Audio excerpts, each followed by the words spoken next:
આજે રસાકસીભરી ચૂંટણી 4 ઝોનમાં 333 મતદારો કરશે ડિરેક્ટરોના ભાવિનો ફેસલો 13માંથી 9 બેઠકો બિનહરીફ થયા બાદ હવે 4 બેઠકો પર જંગ સાંજે 4 વાગે જાહેર થશે પરિણામ આજથી 3 દિવસ કમોસમી વરસાદી આગાહી આજે ઉત્તર ગુજરાત સૌરાષ્ટ્રમાં વરસાદી વકી બનાસકાંઠા પાટણ સાબરકાંઠામાં વરસાદ પડી શકે દ્વારકા જામનગર મોરબી કચ્છમાં પણ આગાહી राज्य માટે આવતીકાલ રહેશે ભારે 19 માર્ચે રાજ્યના 80% વિસ્તારમાં માવઠાની હવામાન નિષ્ણાંતે આગાહી કરી સૌરાષ્ટ્ર કચ્છમાં ઓલા સાથે તીવ્ર વરસાદી આગાહી થંડરસ્ટોર્મ અને ગાજવીજ સાથે વરસાદ પડી શકે પશ્ચિમ સૌરાષ્ટ્ર અને કચ્છમાં વધુ વરસાદની શક્યતા કેટલીક જગ્યાએ વીજળી પડવાની શક્યતા 20 કિલોમીટરની ઝડપે પવન ફૂંકાવાની સંભાવના અર્થરેયા સિટીએ માર્ચમાં બીજા માવઠાની વ્યક્ત કરી શક્યતા 25 થી 27 માર્ચે વેસ્ટર્ન ડિસ્ટર્બન્સના કારણે કમોસમી વરસાદી શક્યતા રાજ્યના છૂટાછવાયા વિસ્તારોમાં વરસાદ પડી શકે ચોમાસાને લઈ અર્થરેયા સિટીનું અનુમાન આ વર્ષે ચોમાસામાં સામાન્યથી ઓછો વરસાદ પડી શકે અલ નિનોના પ્રભાવના કારણે કેટલાક વિસ્તારમાં દુષ્કાળની ભીતિ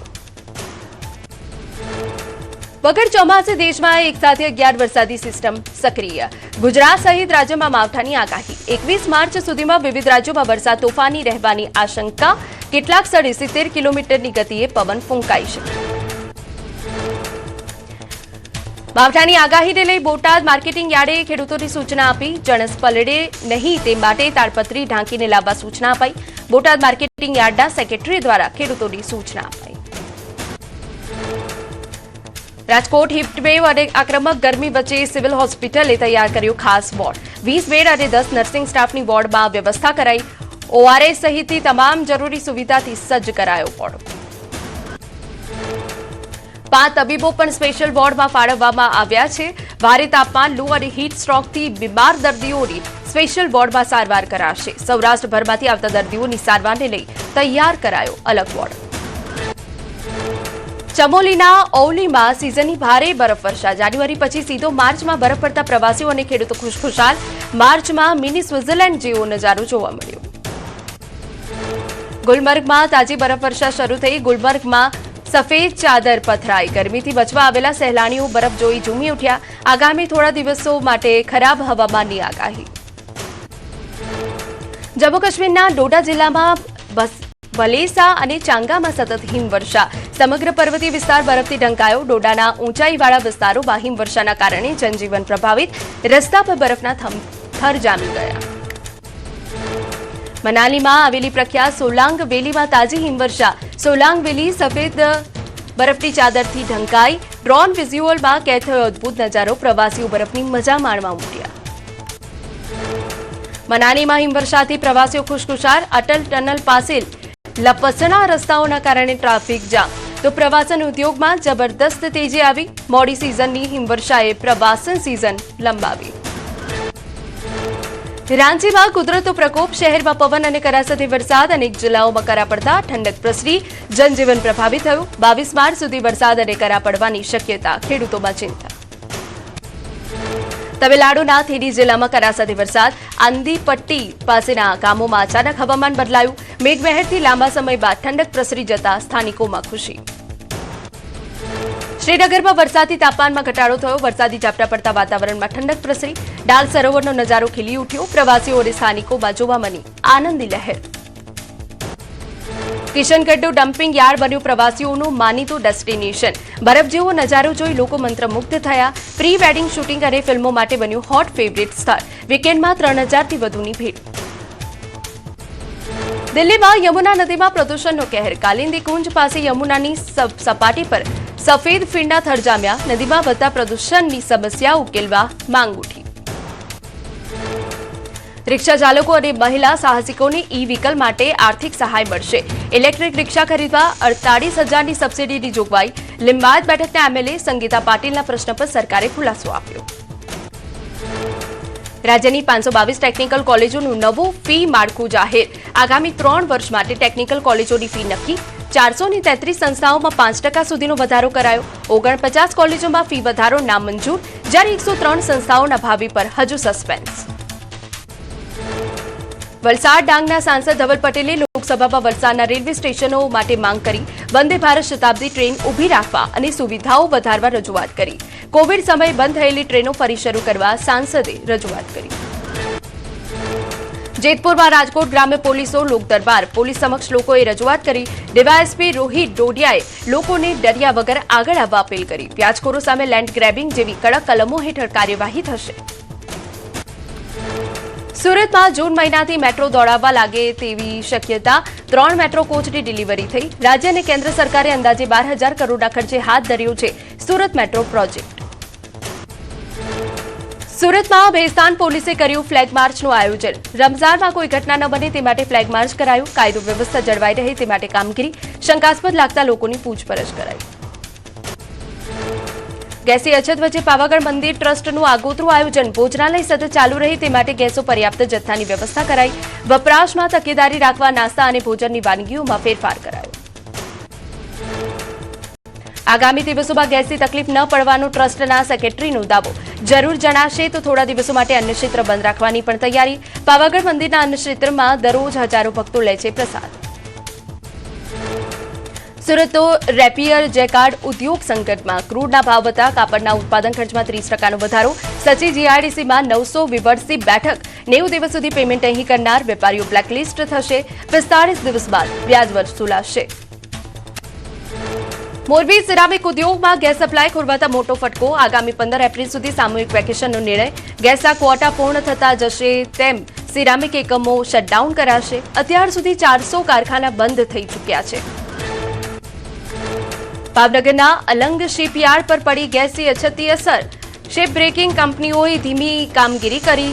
ગેસનો પુરવઠો ઓછો મળતા ઉદ્યોગકારો ચિંતિત. જહાજ ભાંગવાની પ્રક્રિયા દરમિયાન ઓક્સિજન સાથે એલપીજીની જરૂર પડે છે. ધાનેરા પંથકમાં હોટલ સંચાલકો મુશ્કેલીમાં મુકાયા. કોમર્શિયલ ગેસ ન મળતા હોટલોમાં માટીના ચૂલા ઈંટોના ભઠ્ઠા તૈયાર કરાયા. ગેસની અછત વચ્ચે લાકડાના ભાવમાં પણ વધારો થયાની રાવ. સુરતમાં ગેસની અછતને લઈ ઇલેક્ટ્રિક સગડી તરફ વળ્યા લોકો. માંગમાં વધારો થતા શોરૂમમાં ખૂટી પડી ઇલેક્ટ્રિક સગડી. ખરીદી પહેલા ઓર્ડર આપવા ફરજિયાત. એક જ શોરૂમમાં 50થી વધુ લોકોના બુકિંગ. કચ્છના ગાંધીધામમાં ગેસ સિલિન્ડરની અછત વધતા ભાવના વિરોધમાં મહિલા કોંગ્રેસે કર્યું વિરોધ પ્રદર્શન. ગાંધી માર્કેટથી મામલતદાર કચેરી સુધી સિલિન્ડરની અંતિમ યાત્રા યોજી. સૂત્રોચ્ચાર સાથે વિરોધ નોંધાવ્યો. ઇંધણ વેરાના કારણે રાજ્ય સરકારની તિજોરી છલકાઈ. પેટ્રોલ ડીઝલ અને ગેસના વેરામાંથી કરોડોની આવક. 2 વર્ષમાં ₹41,593 કરોડની આવક થઈ. કોંગ્રેસ એમએલએ અમિત ચાવડાના પ્રશ્ન પર ગૃહમાં નાણામંત્રીએ જવાબ આપ્યો. વિસાવદર સાસણ રોડનો મુદ્દો ગૃહમાં ચર્ચાયો. વિસાવદરના એમએલએ ગોપાલ ઇટાલિયાએ ગૃહમાં નિવેદન આપ્યું. કરોડોની ફાળવણી છતાં નથી બનતા રોડ. આ વખતે 270 કરોડની જોગવાઈ. રોડનું કામ ઝડપથી પૂરું થાય તે માટેની રજૂઆત. વન અને પર્યાવરણ વિભાગને લઈ વન પર્યાવરણ મંત્રીએ જાહેરાતો કરી. ક્લાઇમેટ ચેન્જ વિભાગ માટે 429 કરોડની જોગવાઈ કરાઈ. 24 જેટલા સાંસ્કૃતિક વન ઉભા કરાયાની જાણકારી આપી. વન પર્યાવરણ મંત્રીએ પર્યાવરણલક્ષી બિઝનેસ માટે પ્રોત્સાહન આપવાની પણ જાહેરાત કરી. વૃક્ષારોપણ વધારવા માટે 750 કરોડની જોગવાઈ. બજેટમાં ગત વર્ષની તુલનાએ 13.37%નો વધારો. ખાનગી હેલ્થ ઇન્સ્યોરન્સ કંપનીઓની મનમાનીનો મુદ્દો રાજ્યસભામાં ગુંજ્યો. મહેસાણાના સાંસદ મયંક નાયકે વીમા પ્રીમિયમ વધારા મુદ્દે સવાલ કર્યા. નાણામંત્રી નિર્મલા સીતારમણે વીમા ક્ષેત્રે IRDAIના નિયંત્રણની ખાતરી આપી. શાળાઓમાં ઓરડાની ઘટનાનો મુદ્દો વિધાનસભામાં ગુંજ્યો. ધારાસભ્ય વિમલ ચુડાસમાએ સરકારી શાળાઓની હાલતને લઈ સવાલ કર્યા. ગીર સોમનાથમાં 152 અને જૂનાગઢમાં 107 ઓરડાની ઘટ. વહેલી તકે ઓરડા બનાવવાની માંગ. બોટાદ સિવિલ હોસ્પિટલનું કામ ચાલુ વર્ષે શરૂ કરવા ધારાસભ્ય ઉમેશ મકવાણાની માંગ. તાત્કાલિક સોનોગ્રાફી મશીન ફાળવવા રજૂઆત. ખોરાકમાં ભેળસેળ કરનારાઓ પર બુલડોઝર ફેરવી ફાંસી આપવાની માંગ. અમરેલી જિલ્લામાં દરિયાઈ ટાપુને મળશે અવિરત 3 ફેઝ પાવર. 30 કરોડથી વધુના ખર્ચે અંડર વોટર કેબલ નખાશે. આગામી સમયમાં હાથ ધરાશે ટેન્ડર પ્રક્રિયા. તોકતે વાવાઝોડા બાદ કેબલને નુકસાન થયું હતું. અમદાવાદથી નાથદ્વારા વચ્ચે નવી એસી પ્રીમિયમ બસ સેવાની શરૂઆત. 541 રૂપિયાના ભાડામાં મુસાફરોને મળશે આરામદાયક સુવિધા. હિંમતનગર, શામળાજી અને ઉદયપુર સહિત કુલ 7 સ્ટોપેજ પર રોકાશે બસ. 46 સીટ ક્ષમતા સાથે 2x2 લક્ઝરી બેઠક વ્યવસ્થા ધરાવે છે બસ. સવારના 5 વાગ્યાથી અમદાવાદથી નીકળી બપોરે નાથદ્વારા પહોંચશે બસ. ઓનલાઈન બુકિંગ પણ કરાવી શકશે યાત્રાળુઓ. બનાસકાંઠાના કોટેશ્વરમાં યોજાયો નવહત્તીય કોટેશ્વર મેળો. સરસ્વતી કુંડના કિનારે દર વર્ષે ફાગણ વદ તેરસના દિવસે મેળો યોજાય છે. દાંતા, અમીરગઢ, પોશીના સહિત આદિવાસી ગરાસીય સમાજના લોકો ભાગ લે છે. પિતૃઓના મોક્ષાર્થે યોજાતા મેળામાં કુંડમાં કરાય છે પિતૃઓના અસ્થિનું વિસર્જન. પૂર્વજોના મોક્ષ માટે વિશેષ પૂજાનું આયોજન. લૂંટફાટ જેવી ઘટનાઓને પગલે રાત્રિને બદલે દિવસે મેળાનું આયોજન. પાવાગઢના ડુંગર પર વસતા પરિવારો અને વેપારીઓ માટે ગધર્ભ બન્યા લાઇફલાઇન. તેલ, અનાજ સહિતની વસ્તુઓ લઈને ઉપર ચડે છે ગધર્ભ. અજોડ ક્ષમતા અને શ્રમદાનનું ખરું ઉદાહરણ બન્યા અબોલ પ્રાણી. અંદાજે 300થી વધુ ગધર્ભોના માધ્યમથી 500 જેટલા લોકોને રોજગારી મળે છે. નવરાત્રી જેવા તહેવારોમાં વધતા કામના ભારણ વચ્ચે સહારો બને છે ગધર. માજીથી મંદિર સુધીની સફર ખેડતું પ્રાણી અનેક પરિવારોનું આધાર સ્તંભ. મહેસાણાની 700થી વધુ શાળાઓમાં કિચન ગાર્ડનનો નવતર પ્રયોગ. શાળામાં રાસાયણિક ખાતર સહિતના ઉપયોગ વગર ઉગાડવામાં આવે છે શાકભાજી. બાળકોએ ઉછેરેલા ઓર્ગેનિક અને તાજા શાકભાજીનો જ ભોજનમાં ઉપયોગ કરાય છે. બાળકોને વિટામિન્સ અને મિનરલ્સ પૂરા પાડે છે સાત્વિક આહાર. ચોમાસામાં શાળાઓમાં વાવેતર કરી બાળકો કરે છે છોડની માવજત. બાળકોમાં જવાબદારી અને પ્રકૃતિ પ્રત્યે પ્રેમ વિકસે તે માટે કરાઈ પહેલ. અમરેલીના જંગર ગામે રચાયો ઇતિહાસ. રાજ્યના ઉર્જા મંત્રીની હાજરીમાં ગામને સંપૂર્ણ સોલાર વિલેજ જાહેર કરાયું. કાર્યક્રમમાં મંત્રી કૌશિક વેકરિયા સહિતના અગ્રણી હાજર રહ્યા. જંગર ગામના લોકોને વીજ બિલથી મુક્તિ મળશે. સોલાર થકી પર્યાવરણનું જતન થશે. 350થી વધુ ઘરો પર સોલાર પેનલ લગાવી ગામ બન્યું સૌર ઉર્જાથી સંચાલિત. સ્થાનિક ઉદ્યોગપતિ હરેશભાઈ વસાણીએ આર્થિક સહયોગ કર્યો. વડિયા તાલુકાના 42 ગામોમાં જળસંચય મહાઅભિયાનની શરૂઆત કરાઈ. તળાવો, ચેકડેમો ઊંડા કરવા હિટાચી મશીનોની ફાળવણી કરાઈ. આગામી 2 મહિના સુધી થશે તળાવો અને ચેકડેમો ઊંડા કરવાની કામગીરી. જળસંચય અભિયાનની શરૂઆત બાદ મંત્રી કૌશિક વેકરિયાએ કોંગ્રેસ પર આકરા પ્રહાર કર્યા. ગામડાઓને આત્મનિર્ભર બનાવવાની દિશામાં સરકાર મક્કમ હોવાનું નિવેદન આપ્યું. જળસંચયથી ખેડૂતોને સીધો લાભ મળશે. આવતીકાલથી શરૂ થશે નર્મદા મૈયાની પંચકોશી ઉત્તરવાહીની પરિક્રમા. આ વર્ષે અંદાજે 15 લાખથી વધુ શ્રદ્ધાળુઓ જોડાય તેવી શક્યતા. તિલકવાડા ઘાટથી શહેરાવ વચ્ચે 220 મીટર લાંબો અને 5 મીટર પહોળો હંગામી બ્રિજ તૈયાર. પુલના નિર્માણમાં 200 પાઇપનો ઉપયોગ. 2 લાખથી વધુ રેતીની બેગથી સેતુને મજબૂત બનાવાયો. 15 લાખ પરિક્રમાવાસી પસાર થાય તો પણ ટકી રહેશે બ્રિજ. સુરક્ષા માટે કાર્પેટ, કંતાન અને લાઇટિંગની ખાસ વ્યવસ્થા. બરોડા ડેરીની ચૂંટણી દરમિયાન દિનુ પટેલનું નિવેદન કહ્યું, જે પણ જીતીને આવે દૂધ ઉત્પાદકોના હિતમાં કામ કરે. ચેરમેન નહીં હોઉં તો પણ દૂધ ઉત્પાદકોના હિતમાં કામ કરતો રહીશ. સુરતમાં કિમ માંડવી રોડ પર વિરોધ પ્રદર્શન. જરપણ ગામે ટોલનાકાને લઈ સ્થાનિકોએ વિરોધ કર્યો. સ્થાનિકો પાસે ટોલ ઉઘરાવતા ચક્કાજામ કર્યો. 45 કિલોમીટરના રોડ પર 2 ટોલ નાકા હોવાનો આક્ષેપ.